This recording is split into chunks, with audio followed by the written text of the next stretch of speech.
China used the weapon the world fears to attack the U.S. fleet. 4:20 a.m., August 30th, 2025. China launched its deadliest attack.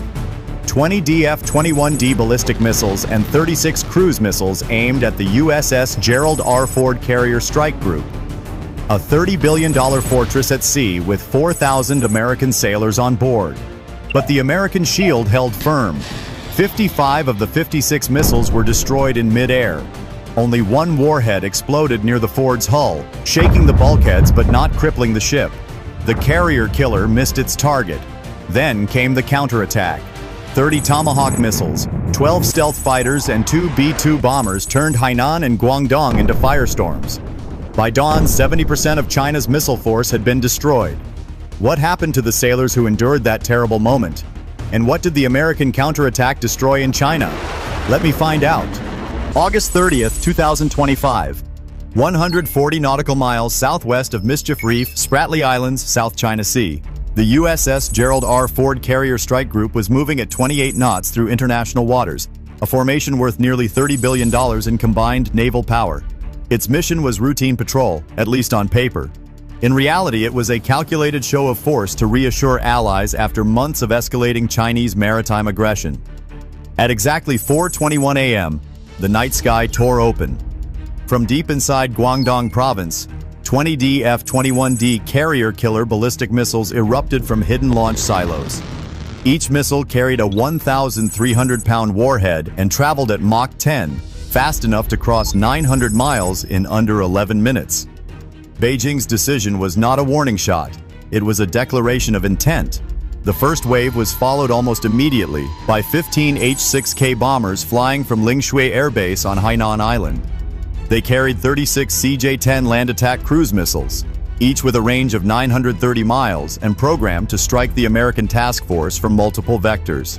Overhead, 12 J-20 stealth fighters soared into escort positions, ready to intercept any U.S. counterstrike. The numbers alone were staggering. In less than 5 minutes, China had committed over $2 billion worth of advanced weaponry in a single strike package. Beijing believed the element of surprise, combined with saturation firepower, would overwhelm even the most advanced U.S. defenses. But the real shock was not just the scale, but the risk. By launching missiles from the mainland and Hainan Island, China crossed a line that no adversary had dared to cross in decades. The attack put more than 4,000 American sailors at risk. The launches were immediately recorded by Pentagon satellites, and sirens blared across the decks of every American warship. Some off-duty sailors were jolted awake by the alarm, but within 3 seconds they had regained their composure and were back in their positions as their radar screens lit up with dozens of incoming targets. Before we get to how the sailors reacted, tell me what you would do if you were a member of the ship? The incoming barrage closed the distance in less than 8 minutes. On the radar displays of the USS Gerald R. Ford, the screen bled with red markers, dozens of ballistic and cruise missiles converging from multiple directions. For any other Navy, this would have been the moment of annihilation. But the United States Navy carried with it the most sophisticated defensive shield on Earth. Within seconds, the strike group's escorts sprang into action. 2 Arleigh Burke-class destroyers, USS John Finn and USS Halsey, activated their Aegis combat systems, each capable of tracking over 300 targets simultaneously. The order came: engage all inbound. From the destroyer's vertical launch cells, 40 SM-6 interceptors roared skyward at blistering speed, over Mach 3.5. In coordinated salvos, they tore into the stratosphere, meeting the DF-21D ballistic missiles head-on. Explosions flashed like miniature suns across the night sky. In just 90 seconds, 14 of the 20 carrier killers were obliterated mid-flight. As the survivors descended, the next layer of defense engaged. Evolved Sea Sparrow missiles, ESSMs, streaked upward from frigates and cruisers, slamming into another 4 warheads.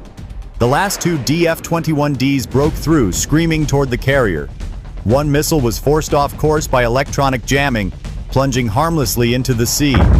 The other detonated less than 300 yards from the Ford's port side, unleashing a fireball that rocked the 100,000-ton vessel.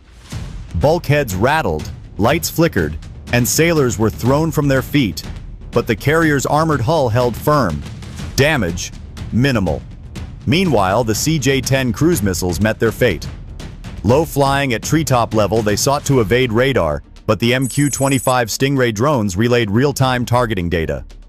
Phalanx CIWS cannons, rotating 6-barrel Gatlings spitting 4,500 rounds per minute, turned the air into a wall of tungsten. In less than 4 minutes, 33 of the 36 cruise missiles were shredded to pieces, their flaming wreckage raining into the sea. The remaining 3 were picked off by last-ditch RYM-116 interceptors. When the smoke cleared, the numbers were staggering. Out of a combined strike of 56 inbound missiles, 55 had been destroyed or neutralized. Only a single warhead had managed to detonate close enough to shake the Gerald R. Ford. The U.S. strike group had absorbed what Beijing considered its knockout punch and survived with barely a scratch. If this breakdown helps you understand the reality of modern warfare, show your support by liking and subscribing right now. The skies still glowed with the embers of intercepted missiles when the order came from the Combat Information Center aboard USS Gerald R. Ford. Execute Operation Iron Thunder. The Chinese strike had failed to cripple the fleet. Now it was America's turn. The plan was ruthlessly precise. At 5:10 a.m., 2 Virginia-class submarines lurking in the depths, USS Illinois and USS Missouri, opened their hatches. From beneath the South China Sea, they unleashed a storm of 30 Tomahawk Block 5 cruise missiles, each carrying a 1,000-pound high-explosive warhead. Their targets: Chinese radar stations on Hainan Island, hardened hangars at Lingshui Air Base, and command and control bunkers coordinating the missile barrage from Guangdong. Simultaneously, the flight deck of the Gerald R. Ford erupted with activity. 5 F-35C, Lightning IIs, and 7 FA-18E Super Hornets catapulted into the dawn sky, armed with a combined payload of 40 precision-guided bombs and 28 AM-120 AMRAAMs. Their mission: neutralize the H-6K bombers still circling near Hainan and suppress air defenses before the Tomahawks arrived. The opening salvos were devastating. Within minutes, 2 radar domes were incinerated, their billion-dollar electronics reduced to twisted steel. The F-35s, using their stealth to perfection, slipped past J-20 patrols and obliterated a runway at Lingshui with GBU-31 JDAMS grounding half of the bomber fleet. American firepower was carving open a hole in China's southern shield, but then, the unexpected. At 5:34 a.m., a critical fault hit the USS Missouri. One Tomahawk launch system froze mid-sequence, leaving 12 missiles trapped inside their vertical cells. For a chilling moment, the entire counterstrike risked collapse. Without the second wave of missiles, Chinese HQ bunkers would remain intact, and the J-20S could regroup to cut down the American strike package. For 2 agonizing minutes, engineers worked frantically below deck. Sparks flew as technicians manually overrode the failsafe. At the edge of disaster, the system rebooted. A shudder ran through the submarine as the trapped missiles finally roared free, tearing through the ocean surface like spears of fire. The entire strike plan snapped back into motion. The effect was catastrophic for Beijing. By 6 a.m., 4 Chinese radar stations were offline, 1 airbase was burning, and at least 18 aircraft were destroyed on the ground. Hainan's southern coast was lit by secondary explosions as fuel depots ignited, sending plumes of smoke 20,000 feet into the air. The most decisive moment of this battle is still to come. Stay with us as we reveal it next. By dawn, a retaliatory strike was being prepared by China.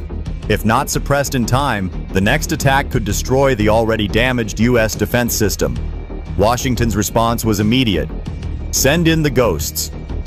At 7:15 a.m., 2 B-2 Spirit stealth bombers lifted off from Andersen Air Force Base in Guam, each carrying a deadly arsenal of 8 GBU-57 AB massive ordnance penetrators, 30,000-pound bunker-busting bombs capable of burrowing through 200 feet of reinforced concrete. Their mission: erase China's underground missile silos before a second strike could be launched. The flight was silent, the Spirits invisible to radar as they sliced across the Philippine Sea at 50,000 feet altitude.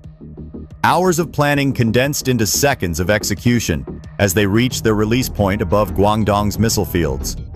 At 7:54 a.m., bomb bay doors opened. 16 bunker busters fell like thunderbolts, their GPS guidance zeroing in on silo complexes buried beneath mountainsides. The results were apocalyptic. The first bomb detonated beneath hardened earth, igniting fuel storage caverns and setting off a chain of underground explosions. Shockwaves rippled outward, collapsing entire tunnel networks. One by one, the silos vanished into craters over 300 feet wide. Chinese crews barely had time to sound alarms before their positions disintegrated. In less than 10 minutes, 70% of China's southern anti-ship ballistic missile force was annihilated. Meanwhile, the U.S. Carrier Strike Group pressed the assault. F/A 18 Super Hornets strafed coastal SAM batteries with precision-guided rockets, while Arleigh Burke destroyers launched another 24 Tomahawks to finish off surviving radar sites. The once formidable coastal shield of Hainan Island was reduced to burning wreckage, its command posts silenced, its airfields cratered beyond use. The scale of devastation stunned even hardened Pentagon analysts. Beijing had gambled everything on its carrier killer arsenal, and lost it in a single morning. What began as an attempt to drive U.S. forces away had instead shattered China's credibility and crippled its strategic deterrent. The decisive blow had been struck. Yet everyone aboard the Gerald R. Ford knew this was not victory. It was humiliation for Beijing, and humiliation on such a scale demanded a response. By mid-morning on August 30th, 2025, silence fell over the South China Sea. The roars of engines, the thunder of interceptors, and the firestorms of detonations faded into an eerie calm. What remained was a battlefield littered with wreckage, and a message that could not be ignored. China's opening gamble had cost it dearly. In just 5 hours of combat, Beijing had lost 4 radar stations, 1 major airbase, 18 aircraft, and nearly 70% of its DF-21D arsenal. Billions of dollars in hardened infrastructure were reduced to blackened craters. Worst of all, the weapon it had proudly labeled a carrier killer had failed to sink so much as a single U.S. vessel. The USS Gerald R. Ford emerged from the inferno with only superficial scars. A shaken crew, rattled bulkheads, and minor damage to 1 escort ship. Not a single American warship was lost. For the 4,000 sailors aboard, survival was not just luck. It was proof that the U.S. Navy's layered defenses remained unmatched. In Beijing, the mood was grim. The Politburo had expected a swift, surgical humiliation of the U.S. Instead, they watched as America's counterstrike tore through their southern shield in a matter of hours. Propaganda could mask some truths, but the reality was undeniable. Their most advanced missiles had been hunted down, their air bases gutted, their strategy broken. Internationally, the fallout was immediate. Tokyo, Manila, and Canberra announced they would grant U.S. forces expanded access to their ports and airfields. NATO issued a rare statement of full solidarity in the Pacific. Even neutral states voiced alarm at China's recklessness. Beijing had hoped to intimidate. Instead, it had isolated itself further. The regret was not just military. It was strategic, political, and moral. What was meant to be a show of dominance had become a self-inflicted wound, a warning etched in fire across the South China Sea. America had answered the challenge, and the cost for China was humiliation on a global scale. The lesson was clear. In the crucible of modern war, boldness without calculation leads not to glory, but to ruin. The Battle of August 30th, 2025, will be remembered as a turning point in modern naval warfare. What began in the darkness before dawn, with 20 ballistic missiles and 36 cruise missiles screaming toward a single U.S. carrier strike group, ended in daylight with China's arsenal shattered and its strategy exposed. The United States Navy demonstrated not only unmatched resilience, but also the ability to strike back with overwhelming precision. Out of 56 missiles launched in the opening salvo, 55 were destroyed in the air. Out of 24 bombers and fighters sent to press the attack, many never returned home. And when the counterstrike came, it was swift, coordinated, and devastating.